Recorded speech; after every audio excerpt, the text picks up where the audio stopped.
and welcome to This Car Pod. I'm Filippo. I'm Nick. Nick's filling in for Kenan, who's still gallivanting around the world. Let's start with the news. There's a lot to cover today. There is. All right, first up, Japan and the U.S. announced earlier today, today's Wednesday, that we're filming this, that they have agreed on a tariff deal that applies 15% tariffs to things imported from Japan. Notably, it includes cars. So cars generally were previously all under a 25% tariff. Then there were different carve-outs for different countries for other things. Now it's going to be 15% for cars imported from Japan.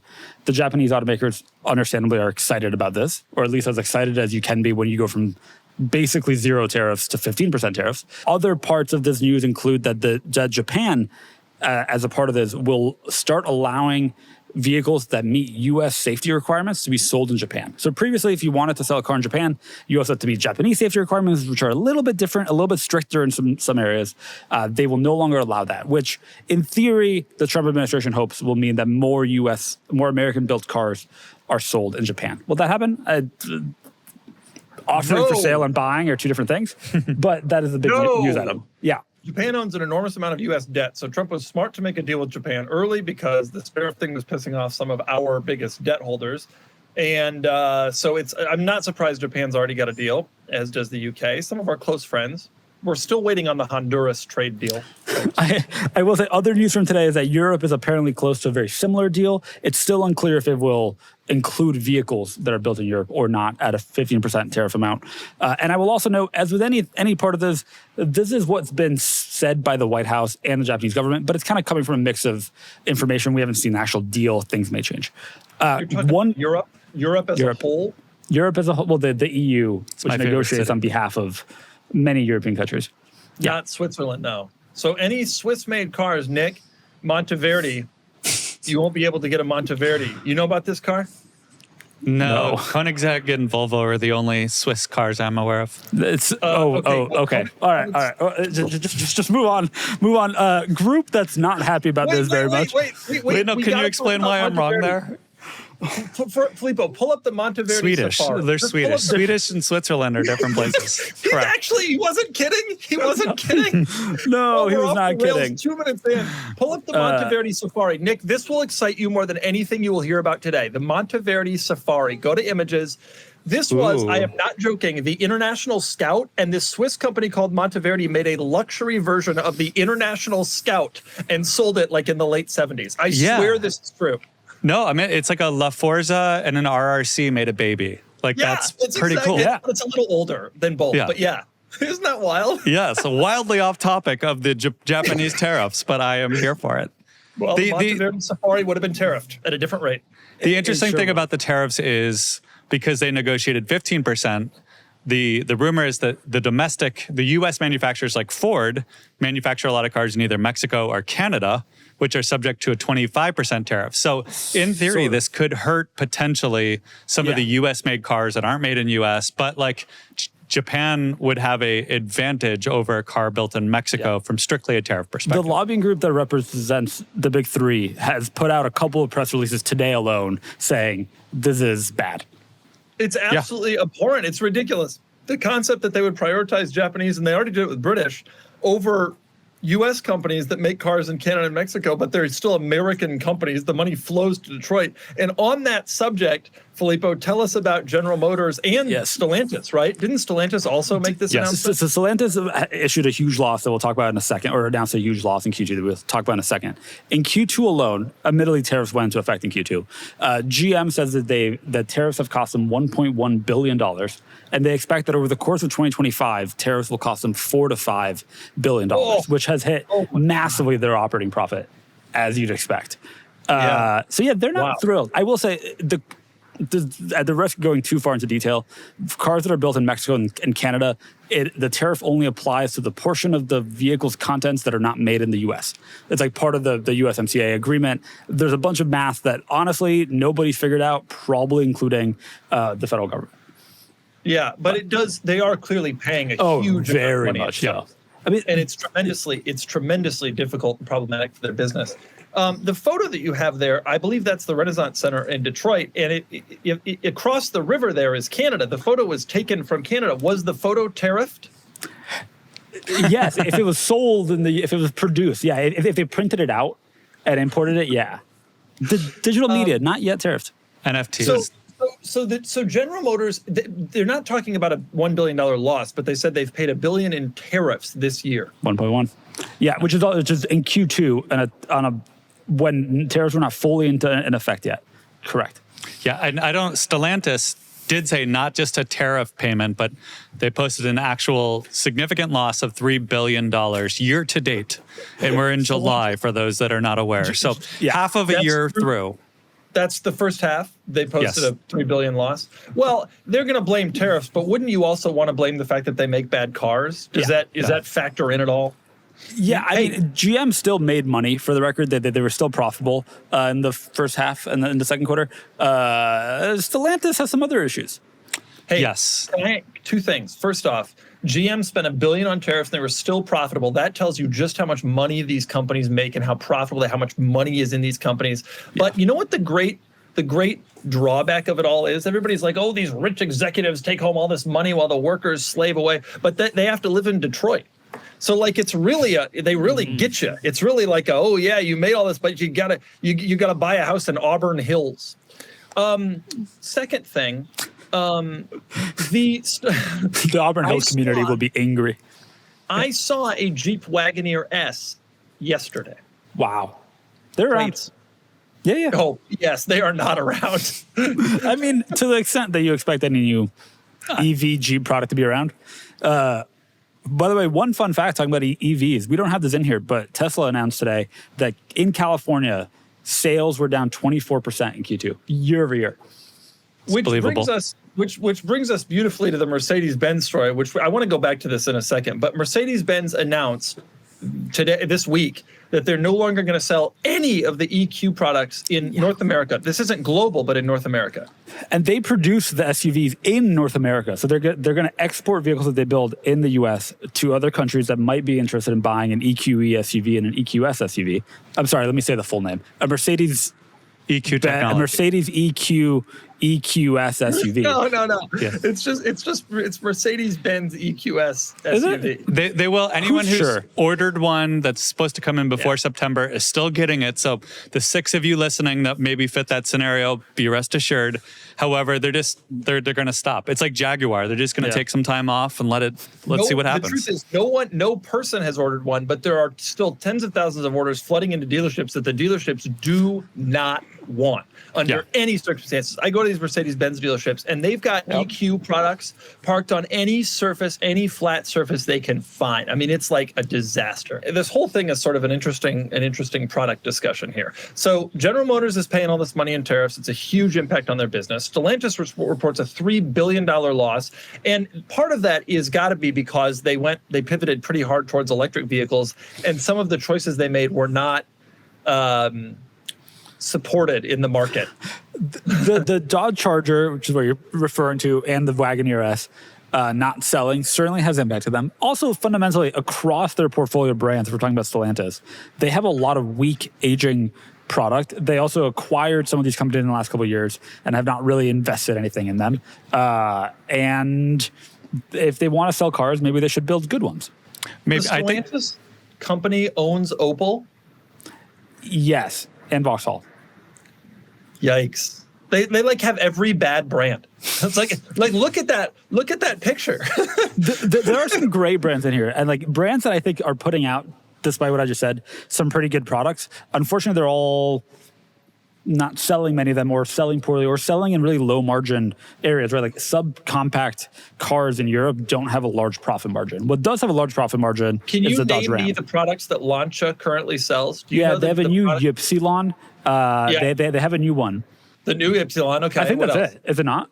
That's it. That's the only car the Lancia brand is selling. Yeah, but DS Automobiles makes really cool cars. Peugeot makes cool cars. The French brands are making interesting cars, and then this entire company rests on the back of the Jeep Wrangler. This entire and the Ram 1500. That's it. Yeah. The Chrysler's also down to one vehicle, the Pacifica. I mean, there's a few logos here that are really just a car. Fiat sells the 500e, I think. They're counting the Abarth separately from Fiat. I don't even think they sell it. I don't think there's any models. I think that most of these are one car. Does Fiat The in the US, 500e, they have I the think. electric 500, but that's like non-existent, basically. They're Yeah, counting there's Dodge and Ram separately, which fine, but like Well, they split up a by decade doing ago. that, but by doing that, what Dodges even exist? Just the Charger? The EV one. oh yikes. Yeah. The EV one. Although it's coming out in gas allegedly. There is a gas There's one coming, yeah. some spy The photos. Durango's still around. Is it? Maybe. Oh, and the believe Hornet it. is still on sale. Oh, I forgot about the Hornet. Also, the Alfa Romeo Tonale as a result. The toenail. Yeah, this is very bad. I kind of feel like this is at the beginning of The Big Short, where Michael Burry's like, I looked at all the mortgages in the portfolio and it's bad. But like, because not only do they have all these crap brands and products, but they're leasing Charger EVs for like $99 a Which month we'll with zero heard down. them later. That If so, I will understand, like, lease one. At The that price, I'll finance do it. department will ultimately hold the bag, but this is not going to be good. That price is not accurate. No, but I would If it lease one at that was, price. They would be getting rid of them. It's not, but it's not. I'm exaggerating, but it's not I'm far sure off it's not from far the off. truth. Like the residuals that they are claiming on their leases are so out of whack with what they'll actually be worth that I think they're going to be holding an even worse amount of debt in like 3 months or 3 years when those come up due. Yeah. Yeah, I will same say, with Jeeps. I have a suspicion that part of their $3 billion loss is actually some of those leases that you're talking about coming due from 3 years ago on Yeah. 22s when the market was already starting to cool, right? And you're talking about 4xEs that they had high residuals on because initially 4xEs. they were high residual cars. And you're talking about all these other products that now Right. the market has fallen off a lot. The leases Yeah. are exactly like the mortgages where the exotic dancers in Vegas had 7 mortgages. Like it's the exact same thing with Dodge Darts. and they do have Hornets. 7 Dodge Hornets, yeah. Yeah. I want to be clear though. This I don't think this is an industry-wide issue. There are some very successful brands right now. It's just Stellantis is in a tough spot. Stellantis is working on executives. They're going through CEO changes. It would be very difficult to be running this company right now. The amount of stuff you would have to do is absolutely enormous. There's brand consolidation. There's probably getting rid of some brands. There's just completely re-engineering and creating new products. I think it would be a really, really, really tough place to be running this company right now. Stellantis does have a new CEO as of 2 weeks ago, Antonio Filosa, and he has said very publicly in presenting this news that there's going to be some tough medicine, I think were his words, coming. Because they need to cut costs massively, obviously, in order to have any chance of living. Well, look at our previous news story with GM. They can afford the tariffs. Yeah. What'd they do? They killed off Saturn. They killed off Pontiac. They killed off. They really planned ahead. They went back in time 20 years. No, they looked and said, made the product plan and We've killed got brands. some really crappy brands. We need to shed all this To dead be weight fair, and then double down on our core. That is actually what happened. I mean, I was there. I was selling Saturns at a Saturn dealership in 2008. This is a real story. I was a Saturn salesman. Not that I haven't told this story to that many people, but it's real. And I swear, none of this is made up. Luckily, it's a no haggle situation. situation. It's a good environment. Let me tell you something. In 08, we were haggling. You walked in. If you wanted an Outlook, if you wanted an Outlook, we would do whatever you wanted. And people would come in and say, I'm looking at the Acadia, which was broadly the same car. And we'd say, please, please, please. Anyway. Funny enough, a true story as well. I worked at a Daewoo dealership and we looked down upon those Saturn people. We said, those city slickers. Did you actually? No. I worked at you think I'm kidding? I sold Saturns. I was a Saturn salesperson at Saturn of Decatur. You know, if I was at home, I have my business card still. I swear to you that this happened. We'll have to find that picture. Do you not know about this? It rings up. I actually thought you worked for Daewoo, to be honest, but I knew it was like a crap brand that's no longer around. When I was in college, I sold Saturns. But anyway, the point is, I remember that was going on then, and we were terrified because GM was cutting these brands. And initially, the thought was that Saturn would get sold off to someone else. That fell through. But then they cut Saturn, and they cut Pontiac, and they cut Hummer, and they had to make those decisions and focus on like a more like realistic core that was focus onable. And that picture there is. I mean, you probably need to cut the Hummer again, for the record. Unsolicited advice to GM. Well, yeah, I mean, it's sold not a under brand. It's GMC, not under the GMC brand, but I agree with you. I will say Stellantis, as a result of the weird consolidation that has happened, or the weird consolidation of all these manufacturers and under the Stellantis umbrella, is in a tough spot because I think the French government would not support them shutting down any of these, and there's weird union tensions and governmental tensions as a result too. It's a tough spot. I think you don't shut them down. I think you sell them to the Chinese and the Vietnamese that are looking to establish brands and have some cred, and just offshore the rest that you're clearly not good at. And that's not out of the realm. And by the way, the French government holds stakes in these brands already, don't they? Yep, they sure do. That's good. It's great for them. You know what no one prepares you for? Credit. It's amazing how big a blind spot the world of credit is. As I became an independent young adult, it took a lot of research and running into unexpected surprises to figure out what to do in the confusing world of credit. I take my finances really seriously, but even with that mindset, it's still really easy to make a misstep or just not know how your score is affecting your life. And that's why I really like what Ava is doing. Ava is a credit building app that makes it so easy to improve your credit fast. So you can get better rates on loans, pay off debt faster, and keep more money in your pocket. They've completely taken the stress and confusion out of it.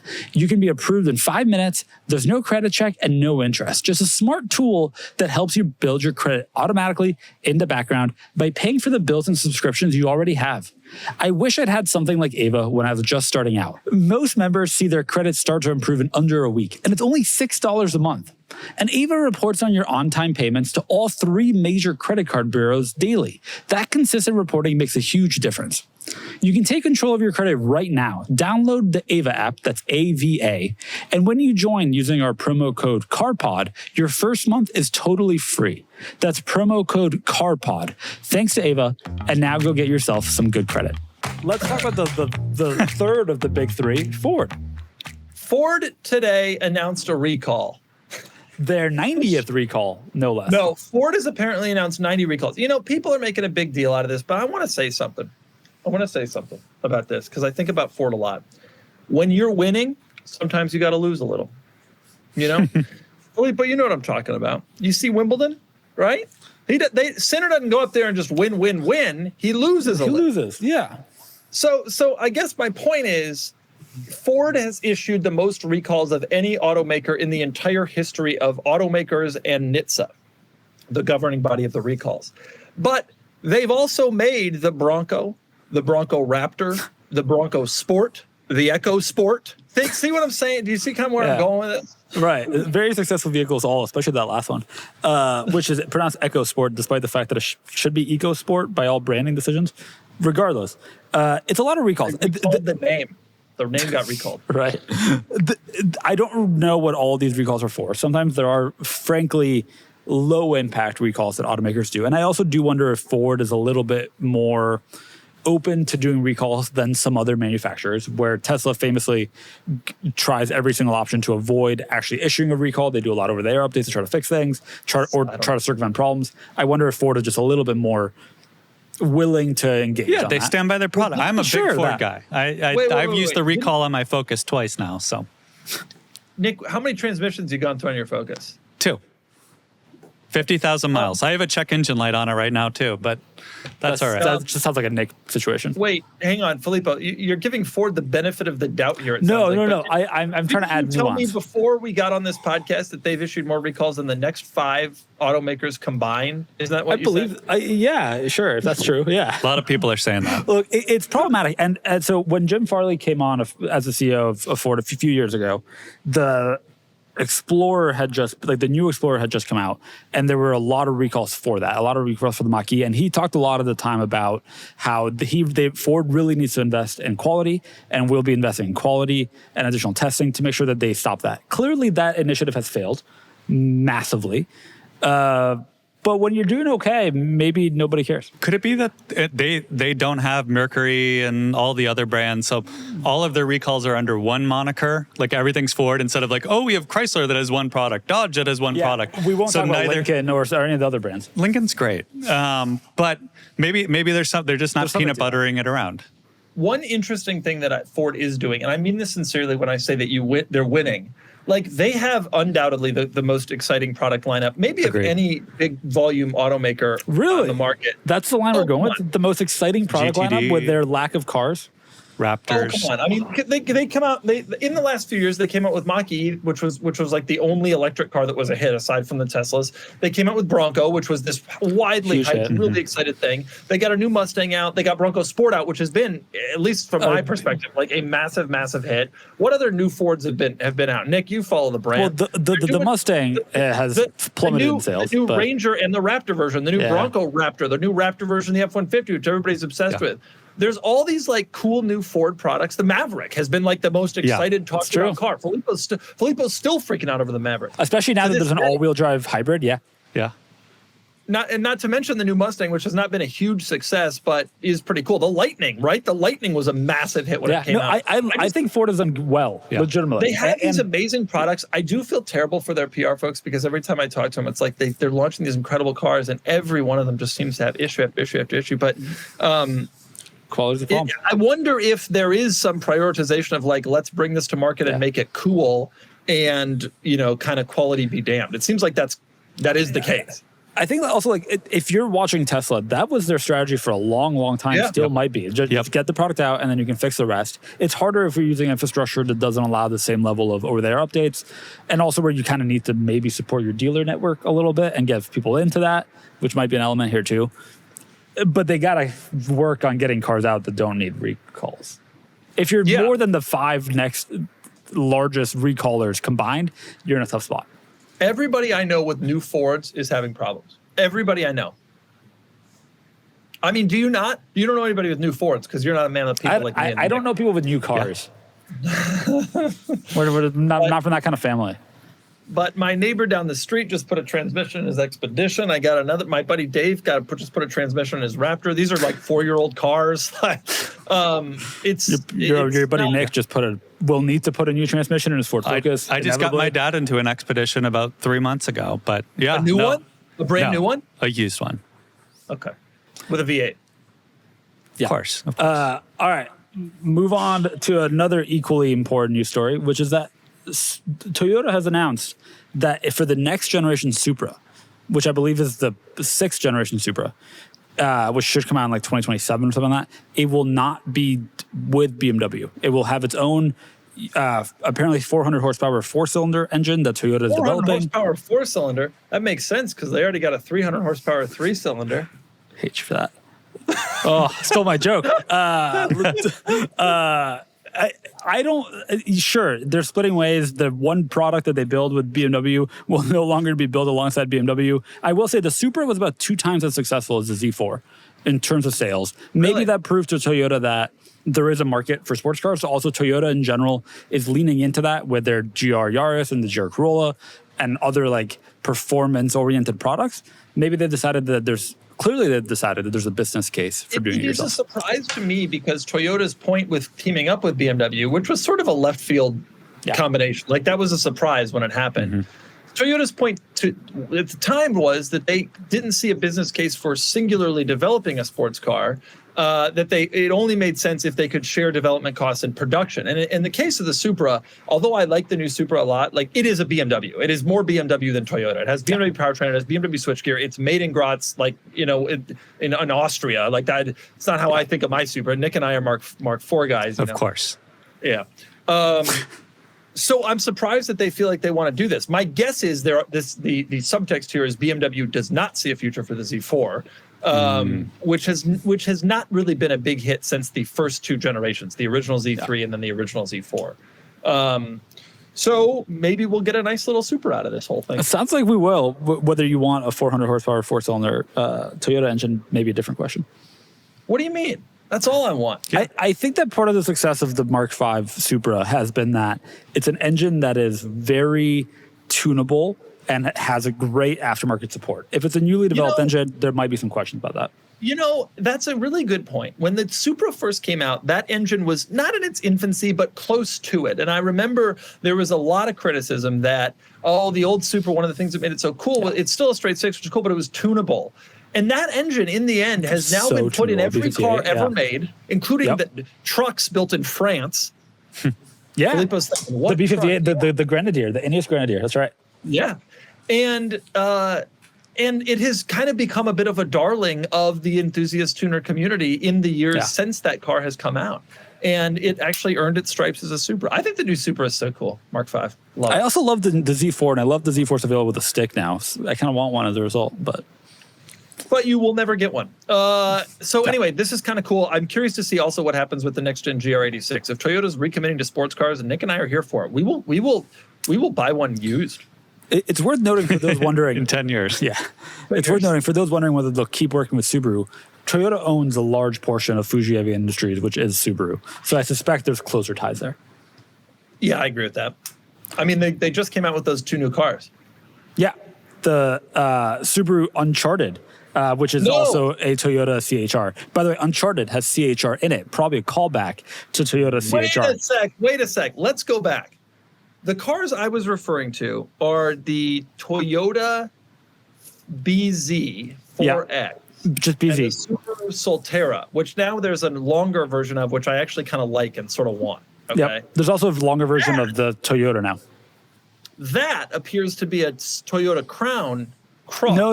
It is much smaller than that. It's a Toyota CHR, which hasn't, I don't think, been revealed in the US as a new model. So Subaru beat them to it, which also happened with the Trail Seeker, which is the CHR is gone. Toyota canceled the CHR years ago. The CHR had a new generation in Europe. It wasn't sold in the US. And now maybe they'll bring it back to the US as an EV.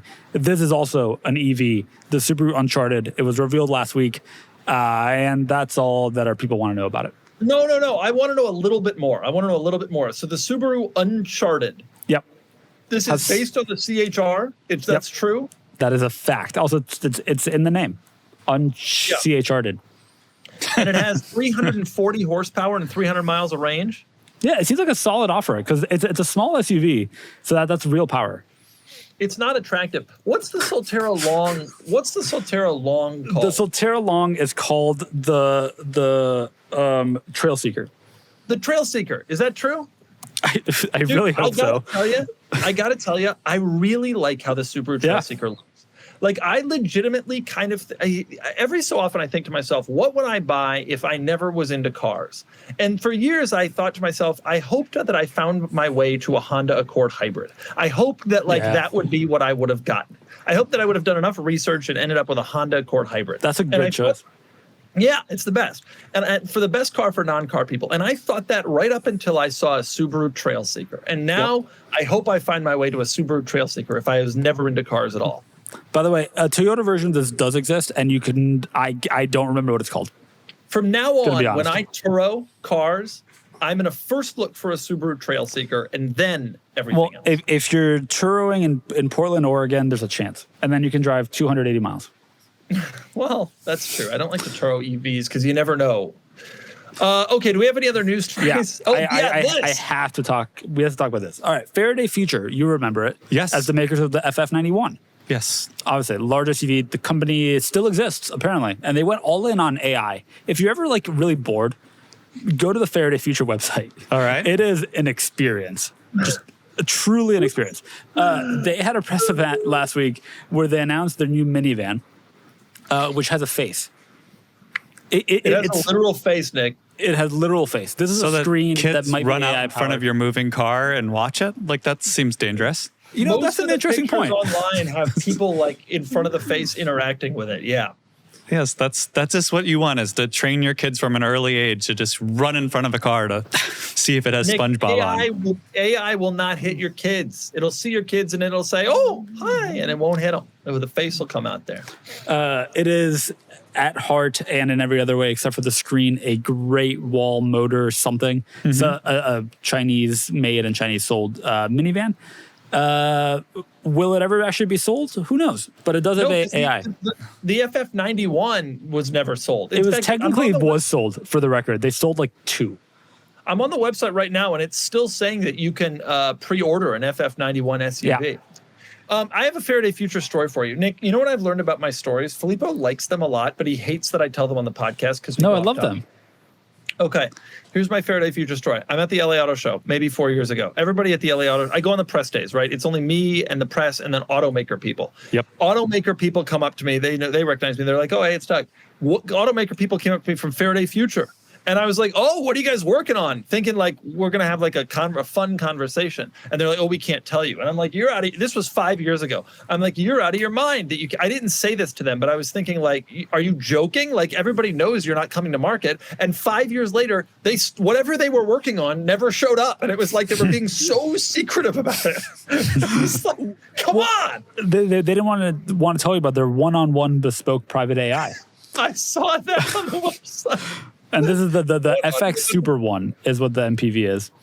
By the way, Paul Walker's brother was part of the reveal for the FX Super Go up One. to the top. Go up to the very top of the website. Is that the top for you? Yeah. On the top for me, it talks about how they just got $100 million in funding. Who do you think is good for funding? Okay, we got to move on. Do we have another news stories? We can't. No, but I do want to talk about the FF91 2.0 versus the FF91 2.0 Futurist versus the FF91 2.0 Futurist Alliance. All right. If you're a fan of cool cars, IMSA racing, and this podcast, you've got to check out what's happening at Road America on Sunday, August 3rd. We are hosting the first Cars and Bids Trackside Cars and Coffee event during the IMSA Sports Car Weekend at Road America. Cars and Bids is the ultimate online auction platform for enthusiasts, whether it's modern sports cars, analog classics, race cars, quirky builds, and anything in between. And for the first time, we're bringing that energy trackside with an awesome lineup of enthusiast cars, the Cars and Bids crew, and yes, Filippo and I will be there in person too. Come hang out with us and watch some racing. And if you've got a cool car, submit it by clicking the link below for a chance to be part of our Trackside Cars and Coffee event. We already have some amazing submissions and we'll be sending out our invitations soon, so don't wait. Whether you're bringing a car or not, come join us on Sunday, August 3rd. Check out our Trackside Cars and Coffee and watch the incredible IMSA sports car racing with us. There is one more news story that we want to talk about really quickly, which is that NASCAR announced today that they will be in San Diego on Coronado Island at I believe at the Air Force Base there. Sorry, at the Navy Air, whatever. Words, tough. So non-military. What a lib. At the Navy Raging base on North Island, Coronado. They will be there for a race. There will no longer be a Chicago NASCAR race, but they will be in San Diego. And what hasn't been announced yet is that I will be driving the pace car. I will be acquiring an SRT10 Ram, and whether they allow me or not, I will be doing a parade lap. Hey, you know what? When is this happening? Sean, I want to drive the pace car. Sean's always like, what opportunities do you want to have? And I'm like, none. I want to drive the pace car for this race. If you're NASCAR San Diego weekend planners, reach out to our content. Yeah, we will host you here at the Cars and Bids headquarters. You can sleep at the office. We have a shower. The water pressure is terrible, but we have a shower. We don't have any towels. You have to bring your own towels. Okay. Filippo, move on. Oh yeah, no. Do these last two. Yes. I prepared a toast. Where's the camera? Acura, you've done some quality things over the years. As a former TS, TLX is gone, folks. Yes. This is a big deal. When I was we are pouring one out for the homies. Oh, jeez. When I was a child, Acura came out with a mid-size sedan called the Vigor. Okay, yeah. Acura came out with a mid-size sedan called the Vigor. Nick might call it the Vigor. It had a 5-cylinder engine. Things were great. I don't remember that. They came out with the TL in '96, and it had a 5-cylinder engine. Things were great. And then they came out with that amazing TL. I'm doing a little eulogy here. Then they came out with that amazing TL in '04. Well, okay, first from '99 to '03, there was that TL that destroyed the transmissions. That every one of those you see, which is none because the transmissions are all dead, but every one you see is on its 38th transmission. Then in '04, they came out with that TL, which is probably the greatest Honda sedan of all time, right? Agreed. The '04 to '08. Yep. Then they gave it that beak note. I mean, this car has been through all these trials and tribulations. It's gone now. A mid-size Acura sedan no longer exists for the first time in my for the first time in my lifetime. I appreciate the integrity of that eulogy and how much of a legend the TL is. Wow. Oh, wow. Thank you. Thank you. That's also, great. Please don't pour water on our set. Just carpet. I specifically chose water instead of coffee for that. I appreciate that. This podcast has gone off the rails. The TLX is gone. Acura's canceled. They only have one car left, which is the new Integra. And I got to be honest with you. If you had told them the sales figures of the new Integra when they were launching the new Integra, I have a suspicion they would never would have launched it. And so the Acura lineup is down to one car. But the Integra now has a color-matched front grille, so that's something. And they do sell 3 SUVs. Can you name them, Nick? MDX, RDX, and ZDX. Oh, I'm so sorry. They sell 4 SUVs. Yeah, they have the ADX also. Yeah, I forgot about the ZDX. No, the Acura's SUV business is Acura. I'm so sorry. Love seems to them. be doing okay. But the car business is gone. I mean, this story is repeated with every automaker, no surprise. It's just funny. I mean, the midsize Acura sedans is just such a mainstay. Like that's always literally my whole life they've had one. And I have started to wonder what other sedans are just going to die. Jag killed the XJ. When does the BMW 7 Series just die? When does the Audi A8 just die? I think the A8 has got to be close. Let's be honest. Yeah.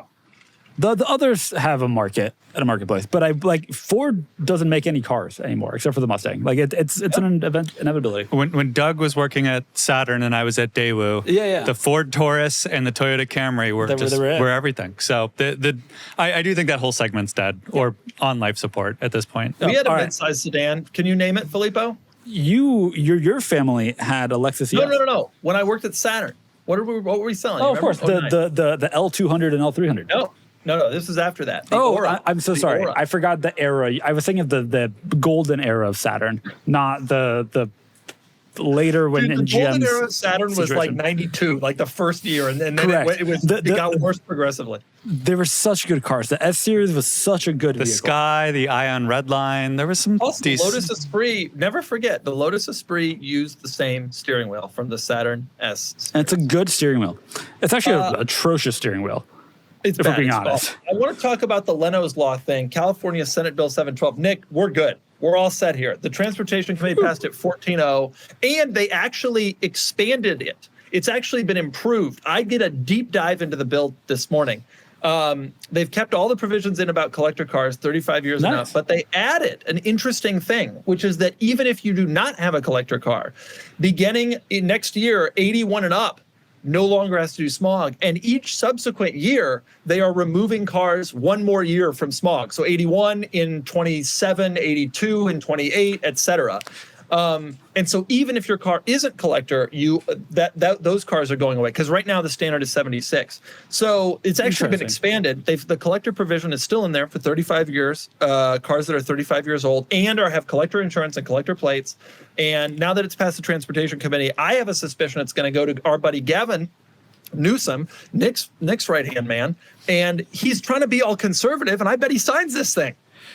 I saw a semi-viral Instagram post that said that they quote-unquote gutted it because they were going to do historic plates and you had to have collector car insurance, something else. I want to make a really clear point about the collector insurance thing, and I really wish people would just shut up about this until the bill passes, but I'm going to just say the point. We're going to move on. People are like, if you have to get collector insurance, that means you'll have to have the car garage. It's only for rich people now. Folks, the insurers will figure this out. You will be issued an insurance policy for your beater. I promise. Just let's not talk about it until the bill passes. And then there will be insurers who show up with collector insurance for you also. Just shut up for a few more months and then we'll be fine. Everything will be fine. I promise. I promise. The insurers aren't going to let this market just go. Collector insurance is undefined in the statute. So all you have to do is show up with some sort of paperwork that says collector and they'll accept it. They don't know what they're talking about. It's going to be fine. Also, will there be historic plates? Like, will that be a type of California has historic plates currently. Oh, that's true. You never see them though. They have no benefit. In fact, they only have a drawback, which is that you can only use them if you're driving the car like to an exhibition. So there's no reason to have them. So no one does. But now they obviously will become popular. Yeah, I'm excited about. Nick will have to get them. It's a good update. Go Jay Leno. Good update. So 1991, well 92, because this doesn't go into effect until 27, 1/1 of 27.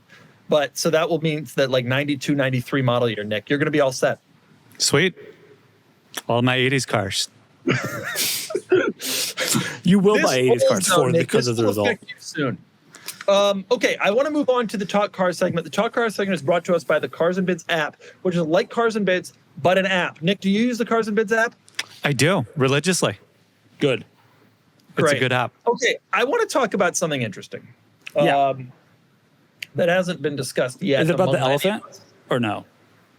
Wilmer? That hasn't been discussed, Elmer. Now, I want to bring up a topic that nobody here has covered, that we haven't talked about, that I've just thought of. I'm so scared. All right. Like actively frightened.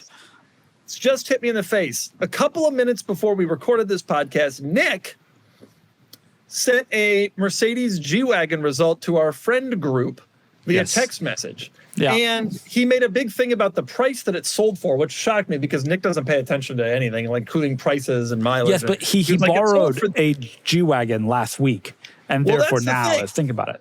That's the thing. So Nick's been borrowing Sean's G-Wagon, and he's now paying attention to the G-Wagon market. And I want to break the story right here, right now, that I think Nick is interested in a G-Wagon. Nick, will you tell us your thoughts?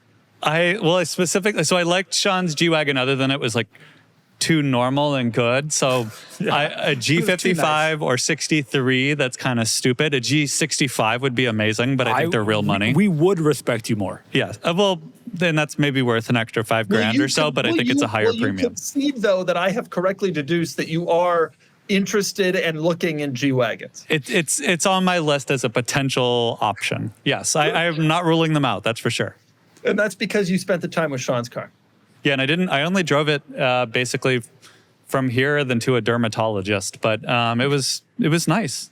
I felt very like I actually went through like Rancho Santa Fe area, so I felt like I belonged for the first time in my life. Did you miss your Bentley? Because you also drive your Bentley through Rancho Santa Fe, and that feels fitting. Yeah, but the G-Wagon feels just like I'm one of the cool kids, but I'm not like the Bentley stands out, right? And it like draws all this attention to you and you get imposter syndrome. The G-Wagon just feels like, okay, I'm an average Joe here. Like I'm one of the good soccer dads, but I'm not like. In the wealthiest zip codes in America, you are just an average Joe. Yeah, that's what I want to be. Okay, so Nick's thinking about a G. Nick, what else are you thinking about? Well, I'm thinking about a G, but I just sent a deposit, or actually not a deposit, the whole freaking thing, a wire this morning Feels for like a Fiat Multipla. You own a Fiat Multipla, basically.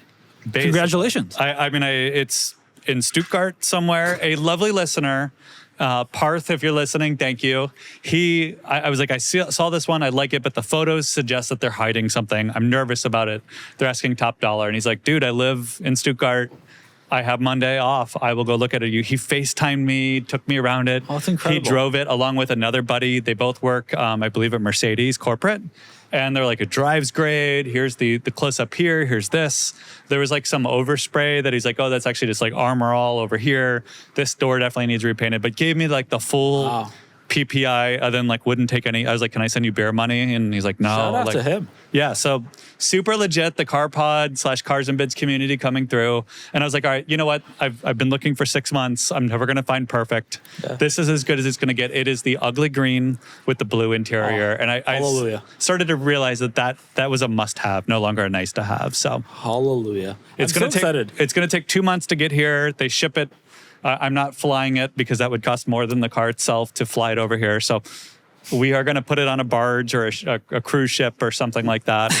We'll figure out if I'm going to get tariffed. I'm flying it. Yeah. On a cruise ship. Yeah, congratulations. I don't know how any of this works. Shout out to Rami at Inbound Motorsports. He sells a lot on the site. He's on the leaderboard actually, but he's helping facilitate all this for me, thank God. And then I will do a YouTube series for the channel, sort of showing what it's like to import a car that's 25 years old, the hoops you have to jump through, and the surprises along the way. And you will then sell it to me at the end. You can bid on it. It will be no reserve. Fine. The way it works is that it goes on to, they call it row. Nick, I'm surprised you're not interested, especially in that. I think he mentioned something about it. That means roll on, roll off. So it drives into a cargo ship, a car specifically fit for car or a carriage. cruise ship if you're Nick.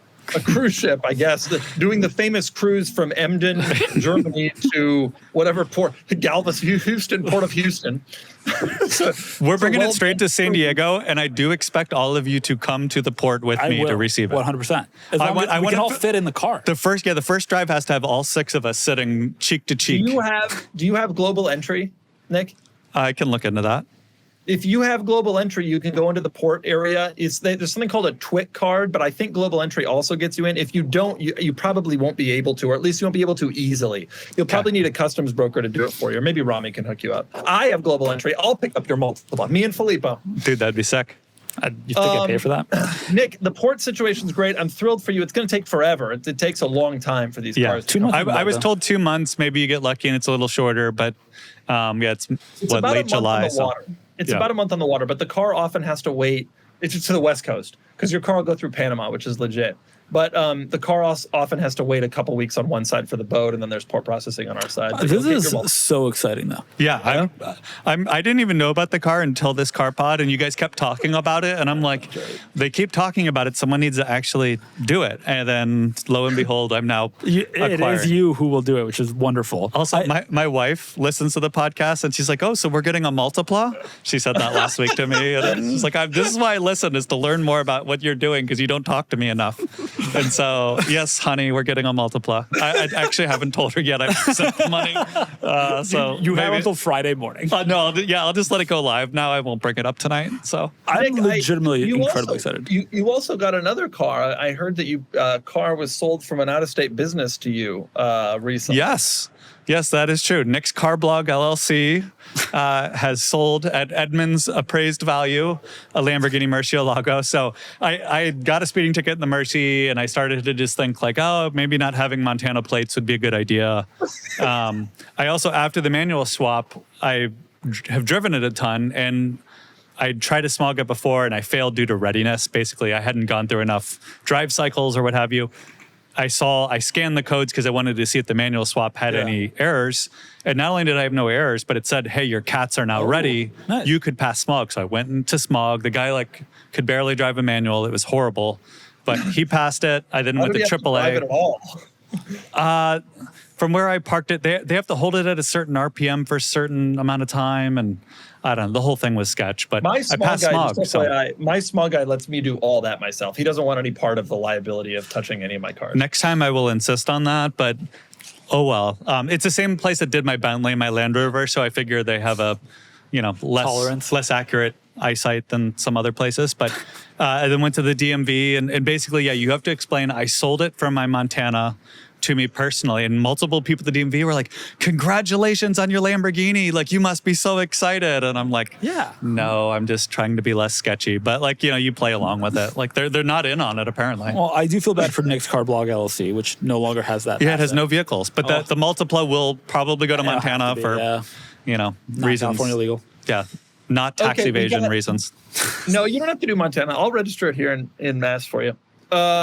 Nobody cares about those cars, though. I've often thought about that. If I got pulled over in like a Multipla and the cop was like, you're out of state, driver's license, out of state plates, I'd be like, take the car. I actually do not want the car anymore. If you're going to give me grief, I simply want the car gone. I'm not going to deal with the fallout from this. I just want you to take the car. Okay, we need to move over to the market report. Do you understand that? I have something very exciting to share. The Cars and Bids merch store is live with more designs than ever before. That's right, you can now wear your love of quirks and features with t-shirts, hoodies, keychains, and yes, even license plate frames, because nothing says you know your quirks and features like proudly wearing our merch. We've got high-quality shirts that are perfect attire for car events. Doug Score shirts, Car Spotter shirts, even a shirt with God's Chariot itself, Kenan's E39 M5. I already have a few of the items. They're super comfortable, very cool, and honestly, way more stylish than my usual wardrobe. So head to merch.carsandbids.com to check it out. That's merch.carsandbids.com. Grab your merch and show the world that you support this YouTube channel. We need to move on to the market report. Can I say one last thing? Because it's next week. Only and if this it's is the related last to the market podcast. report. It's not. We're moving on. No, we got to We're mention it. moving on. We got to mention it. You got to mention it. Next week, one last thing before we move on to the market report. Next weekend, I and Kenan and others from the Cars and Bits team will be at Road America for IMSA's Sports Car Weekend. We're hosting Road America, you're going to be in Wisconsin? I'm so excited for that. I lived in Wisconsin for 6 years. I miss Wisconsin. I'm just excited to be back in Wisconsin. Truly. I'm going to drink some spotted cow. I'll have some cheese curds. It'll be a great weekend. America's Dairy Land. We are running a Cars and Coffee that's literally next to the track in the paddock area. We're going to have some really cool cars that are brought there by some fans of Cars and Bids. We'll also have some cars that are actually for sale there. And you can meet us. We'll have some surprises, some giveaways. So if you're going to be there, come say hi. If you have a cool car, let us know. There's also a community post up where you can let us know about that, and we can hook you up with some discounted tickets and other fun stuff. I'm going to tell Come you a say little hi. Wisconsin fact. Wisconsin has the most interesting license plate type of any U.S. state. Nick, you're going to like this. This is especially exciting for you. It's the collector plate. Pull this up, Filippo. Pull up the Wisconsin collector license plate. This is a true story, Nick, that will change your life. You're going to get a Nick's Law going through the California State Senate trying to get this to work. I do like that colorway. The Wisconsin collector license plate is issued to a vehicle collector, not to his cars. And he can move it around from car to car like a dealer plate. So if you're a car collector, you don't have to smog them all. You don't have to title them all. You get this collector plate, and you can just move it between cars. Isn't that crazy? That's brilliant. That should be the next Leno's Law. We know of several collectors here in California that got wholesale dealer licenses just for that purpose. So no, that's Nick, pretty they cool. all run legitimate wholesale dealerships. Yeah. What are you talking about? That's crazy. And I run a legitimate Montana LLC. That does As stuff. legitimate as something that you run can be, yeah. One last thing in Wisconsin. I'm sad that they went to 7-digit plates. Man, we all run out. I was thinking about this the other day. The number of states down to that have 6-digit license plates is down to like 12. We are all coming to an end here. We're all ruining the world. Actually, that's the number of states with 3 letters, 3 numbers, which to me is like a license plate. You know, right. AB's Agreed. 1, 2, 3. Now there's all these 4-letter things. I can't. It's passed me by. Agreed. Filippo, Market report tell time. us about the GR Corolla. Yeah. All right. I've been watching this as the owner of a hot hatchback, right? Wow. The GR Corolla has held. Dude's got a GTI and he has a complex about it. Hot hatch. As the owner It's a of a hot hatch. hatchback, I pay attention to the market. Well, all right. Who doesn't? The GR Corolla has held its value better than any of the other entrants into space. What are those numbers? GTI was 2023 with 12,000 miles when I bought it. It had like a 35K sticker. I bought it for 22, and that's what they go for. The new WRX, not a hatchback, but called the same market. Same this idea, GR Corolla, which had like a 45K sticker, so a little bit higher, sold for 38. They have maintained, like they've depreciated 20-ish%. But compared to all the other ones that depreciate seemingly 30, 40, 50% in the first 2 years, the GR Corolla has not. And I think it's because, yeah, please. Can I tell you one thing I've noticed? Specifically, the circuit editions have held their value better. Yep. So that was a circuit that And you pulled up. Marizo, yeah. And the Marizos, obviously, but that was always going to be the case because they were limited. The circuit, when I went to the launch, I was astonished when they told me that they were going to make like 75% core and 25% circuit. The circuit was the one with it was the GR Corolla, but it actually had like nice stuff in it, like more equipment. And I assumed that the type of buyer wanting a GR Corolla would want the more equipment. And what ended up happening was they made more cores. And so the cores are still doing okay. But if you go back to that list, you can see we sold a core for 31. The circuits seem to be holding in the high 30s or around 40. I think there's more market demand for the circuits because they're rarer. They were rarer new and they're rarer still. That is certainly true. And also it's the most enthusiasty of them. It's the most high performance of them. But the core MSRP was also notably lower. So this is all, even at 30 grand, that has appreciated less than any of the other cars. I suspect that people actually like the GR Corolla in a way where they don't really love the new Mark 8 Volkswagens or the new WRX. And I suspect people think they'll be reliable. You buy a GTI, you maybe have some concern that it's a car you might not want to own 20 years down the line. GR Corolla, maybe even though it's a 300 horsepower 3-cylinder, you don't have that same concern.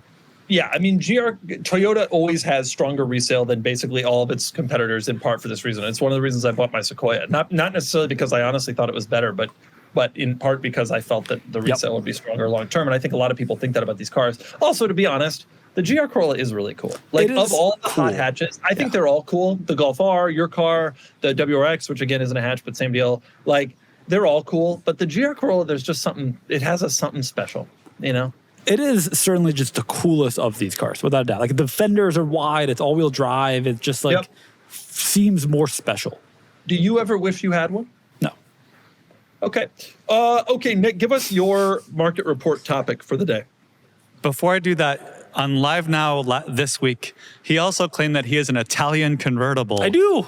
And so he's really stretching here. Do I? I'm sorry. How would you define my Fiat 500 bar Cabriolet? you Is it a convertible? Yes. Is What it car Italian? did you Yes. replace it with? A 458 Spider, which is an Italian convertible. Yes, about as much of a hot hatch as a GTI. It's an Italian convertible. Nonetheless, okay, now that I've called you out for that, I wanted to call it the Z8 that ended today. Wild. Z8 values are a little all over the place. This one actually had ran before and did not make reserve, just shy of 200.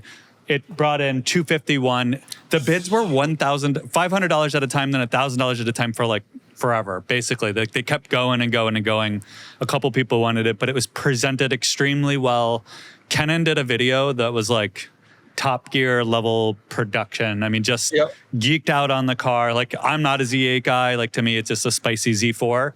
And that video made me want one and be like, oh, this car's actually way cooler than I ever gave it credit for. So I think just kudos to the Cars and Bids team, to the seller, to the buyer as well. Like, it's a unique color. I like that it has the Alpina wheels, but it's not an Alpina, which is really important. So it's not an automatic as a result. Killer. Killer. Great car. Z8 market is odd. I'm off and on. I've considered a Z8 because it fits my ethos of supercars from regular car makers, which I like. I'm a big fan of. I don't know if it's a supercar, but it's in that league, and it's such a cool thing. And the values really are all over the place. Euro ones with miles sell like 100. And this is 250. Like it's kind of we've sold quite a few at this in the point. 130s. We've sold some. It's a shame that the Z8's not like the 8 Series or even an E39 where they're affordable to an enthusiast. At $250K, that is, you've got some serious opportunity cost, but it is really cool. A mild one though, it's not that crazy money for considering how rare and how special it is. You can get Z8s in the low 100s, which is a little bit of a surprise considering how special the car and how rare and how bespoke and one-off. I mean, that interior is one of the most exciting, bizarre, like special interiors. And you show up at a car show with a Z8, you're like legit. You're like, in my mind, you're like almost on the level of Ford GT, Ferrari 458 legit, even though you spent less money. It gives me a little bit of Spiker C8 vibes in that it's like a very tasteful, refined Grand Tourer. Also, that steering wheel does give Spiker vibes. Yeah. Plus, remember who designed the Z8? Filippo's idol. Henrik Fisker. Henrik Fisker designed the Z8, and he's Filippo's idol because he pulled all of his money out of his Fisker company and bought a giant property in Los Angeles. Props and that's to him. what Filippo wanted to do. Props to him. Okay, we got to move on to questions. Now, you yourself can ask questions. If you go to carsandbids.com, click on the community tab, there will be a post in there that says, ask your questions, and then we'll ask them. Now, this week, some of us, and I'm not going to name names, but it was Filippo, forgot to make the post asking about questions. Sorry. However, a random user did instead. So we still have questions. Oh, thank you, random user. That's a sign that we've made it. Thankfully. Yeah, that's right. That's a sign that we've made it. We know we're somebody now because Porsche 111 actually made the questions for us. And I got to say, even though it wasn't an official questions post, the questions were tremendously good and insightful. Like this week, some of my favorite questions we've had. And I'm going to start with Hamu. No, I want to start with JSJ33, who asked the following question. I enjoy watching your car ranking videos from best to worst, and I want to continue doing it. I have stopped doing it because we've done a bunch of them, but I felt like we kind of played it out. But he did a good one. He asked, will you rank the BMW 7 Series generations from best to worst? No, thanks. Okay, Nick, let's do this. You want to go first? Okay, from best to worst. Well, let's talk about it a little bit first. Well, the first one's easy. We agree that the worst is tough. There have been some bad ones. So we'll go from what? Like E32. Start with E32 and up, right? Okay. E38's the sporty shorty. The E38 is the clear number one for sure. Yeah. You think that's the best? Yes. Easily. Okay. The E65, no, that's a 6 Series. That's a 7 Series. That's right. E65. The ones in, okay, here's the ones that everybody knows. The ones that everybody knows were the E32, the E38, the E65. That was the Bengal one. Yeah, that one's and tough. then the new one, but there's a couple in between, which maybe you don't know. Yeah. I forgot about them. We can just call those all current. There's the F01, then there's the G11, and the new one's called the G70. But here, let me tell you what the ranking is. Worst, and it's hard to say this, but the worst is the E32. Oh. The worst is the E32. I don't know about worst. And that's hard to say because the Bengal one is so terrible, and because the E32 introduced the V12 in this type of car, more or less. Also, the Bengal one isn't great. Neither is the F01. The F01, though, is like a nice car. The E32 is, I'll be honest with you, there's not a single E32 in the world that isn't clapped out. No. We sold that one that was imported from Europe with a manual, and that was nice. We sold an E38. Oh, you're right. Yep. I drove that car. It was nice. I put the worst Bengal one is the as 32. second for me. Second worst or second Bengal best? Second best. Do you second best? Yes. Wow. I think Sandy Cohen driving in the OC TV show, it changed the world. It literally coined the term Bengal butt. It Nick was is just so 04 rich. luxurious. Yeah. It just Nick to is me, 04 rich yeah. to like the max. Like if Nick could be, if there's any opportunity for Nick to be 04 rich, he will do it. I love the E65 Bengal butt more than Filippo likes breathing heavily into the microphone. It's just my favorite thing in the world. So number 2, but the E38 goes above that. So E38, E65. I will weirdly maybe agree. The rest are below my line. So the rest just tie for last. To me, the worst. I'm not going to count the E23, even though it was a 7 Series, just because it was such an old school situation. To me, the E32 is the worst. Then the Bengal one is second worst. A facelift Bengal, I would maybe not say is so bad, but undoubtedly the early facelift Bengal cars are terrible. But when you think 7 Series, you think E38 followed by the E65. You just do. When you think 7 Series, you think of that one. But it solidified that car in BMW's lineup. Yeah, okay, well, that's fine. When I think of certain things, I think of other bad things. That doesn't necessarily mean that. I'm glad you could come up with something good on the spot there. Well, I did in my head come up with something good, but I don't think we should say it on the pod. Okay, so E32 is the worst. Sean likes us to go from worst to best. E32 is the worst. Then the Bengal one. No, I don't have any love for the F01, the 5th generation. Yeah, no, the next worst is the F01 because there's some reliability issues. Okay, but here's where I'm going to go crazy. Next worst is the G11. Yeah. The two best are the Nui and the E38. I'll agree with that. The new one, which I don't think looks beautiful, has a lot of presence.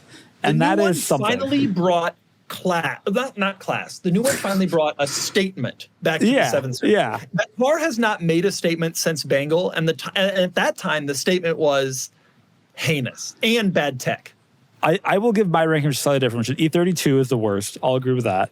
I think the F01's second worst, G11's third worst, then Bengal butt, new, and then E38. We're just off by a couple there. Yeah, and Nick is, God knows Bengal. The Bengal cars are also terribly unreliable. Yeah, I know. Off the road. No, I know.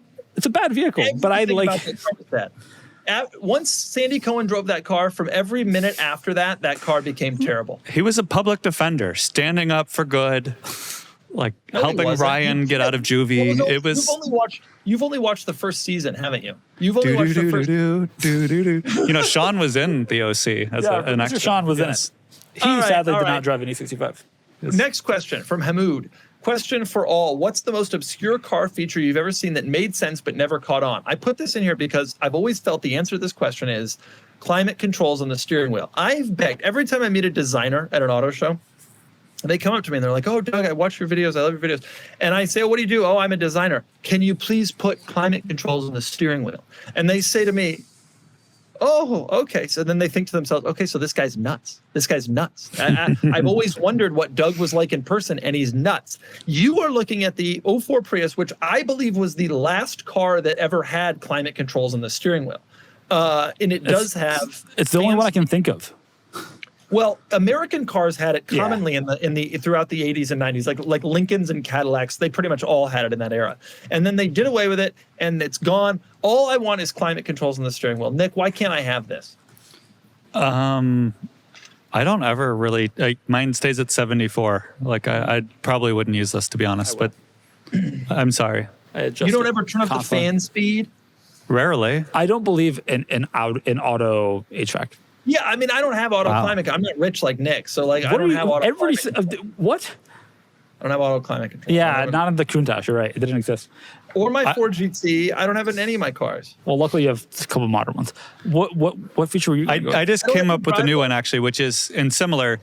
Ford cars have the keypad where you can lock your keys in the car. I do love that. It doesn't work as well now with keyless entry. You got to have like a little place to hide the key so that it doesn't unlock. But it's so handy when you're going on a run, going swimming, like trading cars with friends, which apparently is a thing we do. I do love that. Yeah. Totally. I would love for more people to do that. And then the stretches that I had were an AMG/SRT/M/RS version of every car, an off-road version of every car, including minivans like the R63 needs to come back.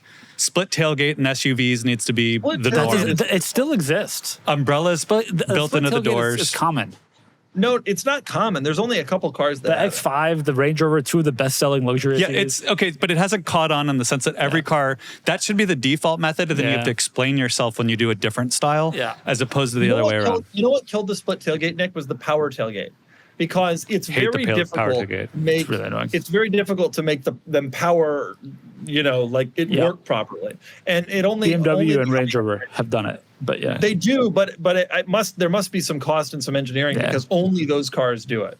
I also like the design cue on the Z8 as well as my Arnage that you can hide the radio with a piece of interior trim and make the radio disappear. That should be cars in the future. Like the tech will become antiquated, and the fact you could just hide it. Yeah, and given what the radio looks like in your car, it's thankful you can hide it. The S2000 has that, and the SLR has that. True.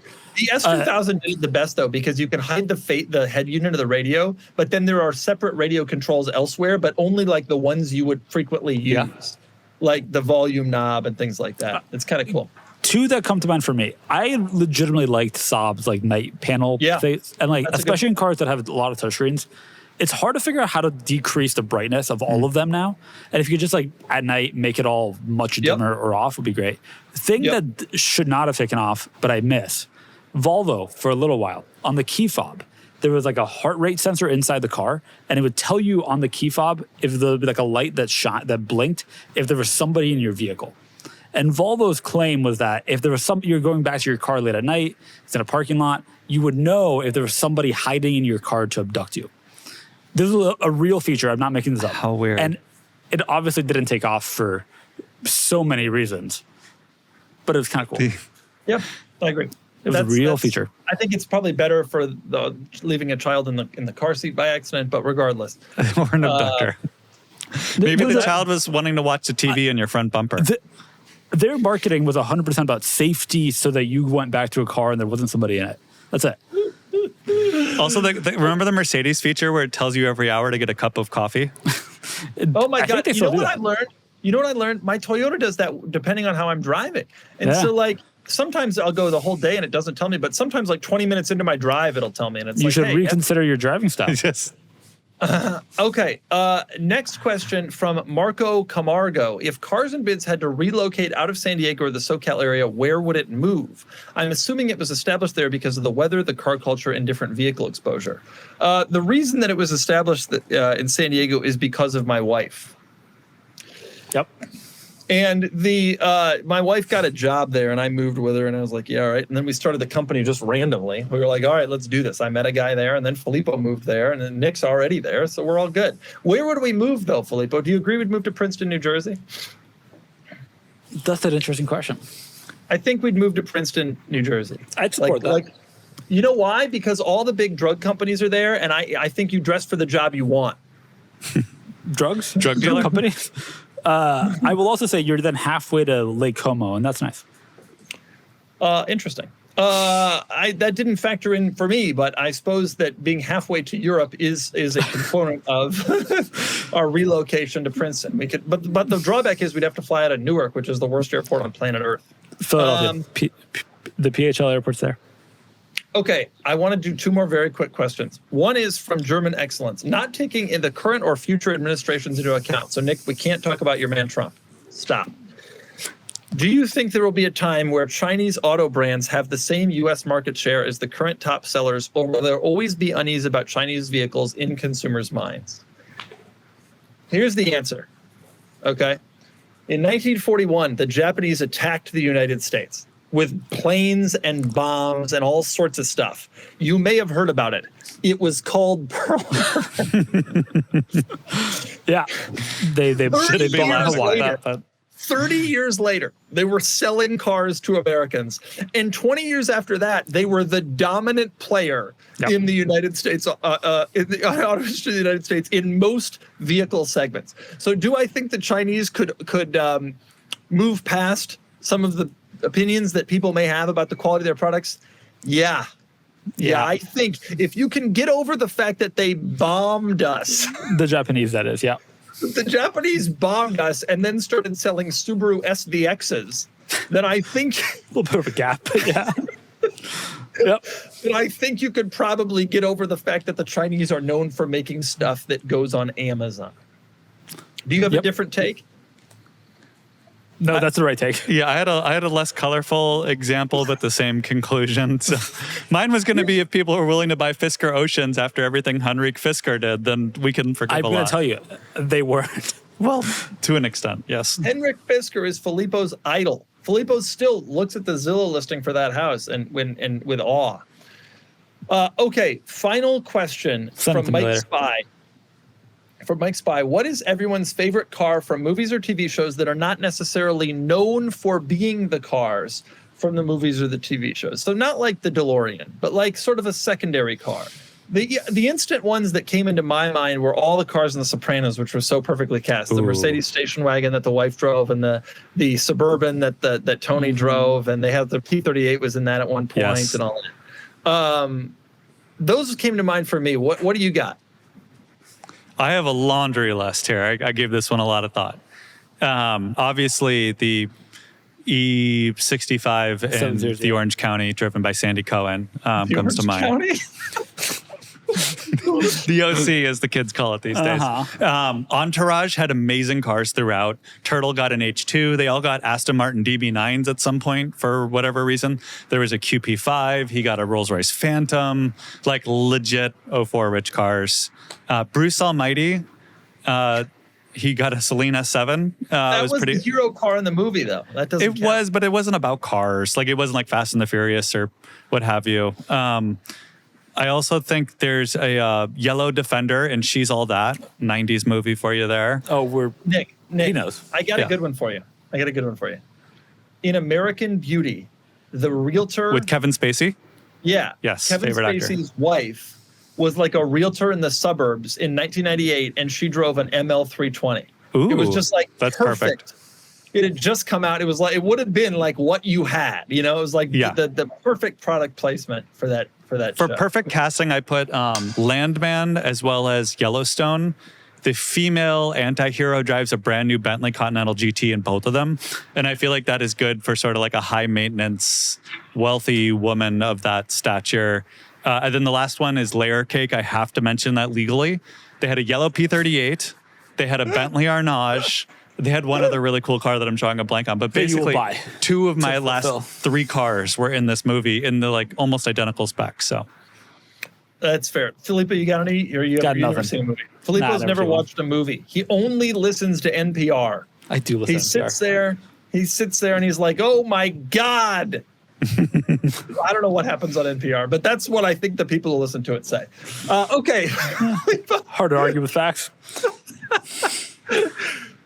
Filippo, thank you so much for being a part of this. Nick, thank you. You get a crystal elephant. Wow. Ooh. Look, there's a crystal one and this is pure coincidence. It's a lot of elephant things. Nick, do you have any final thoughts? This was definitely our best podcast ever. Oh, without a doubt. Yeah. Definitely our best pod. But I never have any parting thoughts. I wish you'd stop Come asking. say hi to Kenan and I. Say hi to Sports Car Yeah, Weekend go to at Road IMSA. America. Go to IMSA and say hi to Filippo. Yeah. Nick, Also- you gonna get a Diablo? No, but I know someone who is getting a PPI done tomorrow. So Wow. I'm hoping that there will be a possibility of having a Countach, Diablo, and Mercy, all 3 on the same drive sometime whenever you get back. Wow. Gated. Filippo, are you selling your Fiat? Yeah, I'll be selling my Fiat in August, I'm told. I do want to make a video where I disclose every single flaw that I can find, and I will ask for my friends, producer, film Carib Nick here to make sure that I'm thorough in my disclosures. Because I was told last time I drove it that there was some smoke, and I hadn't seen that before. I need extra eyes.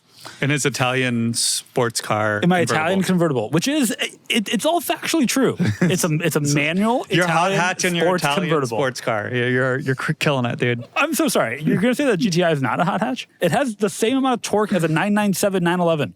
I do Same question torque. a little bit. I do question a little bit calling the Fiat an Italian car. It was made in Mexico, but never. I'm sorry. Is it not Italian? Fiat, Abarth, it's an Italian brand.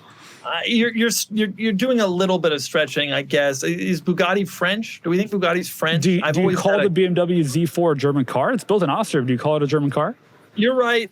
You know what? You're right. You got an Italian Are convertible. Range Rovers British or are they Polish? I don't know even what that means. Are you talking about Slovakia where they build the Defender? I was thinking, I figured there's a chance they built something in you Poland. confused Slovakia and Poland. We got to edit all this out. All right, everybody. That's thank almost you as for bad this. as That's confusing terrible. Switzerland and Sweden. No. You guys don't know Europe. You guys, I made a mistake on where the Range Rover Sport is built. I couldn't remember.